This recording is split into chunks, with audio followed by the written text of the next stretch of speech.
Kitabu cha Isaya sura ya 9 mstari wa 6. Anasema mtoto atakayezaliwa ataitwa mfalme wa amani.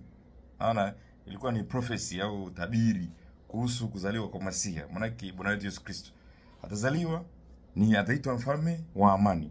Na kweli alipozaliwa, malaika wakaimba utukufu kwa Mungu juu mbinguni na amani duniani. Amani duniani kwa watu wenye mapenzi mema. Manake kama una mapenzi mema, sio unamtendea mwenzako ubaya alafu unasema una mapenzi mema. No, kwa watu wenye mapenzi mema.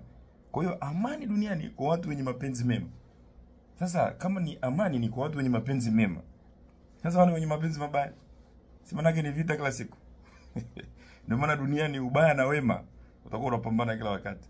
Kwa hiyo siku zote mwenye mapenzi mema ambao wenye mapenzi mabaya watawachukia tu.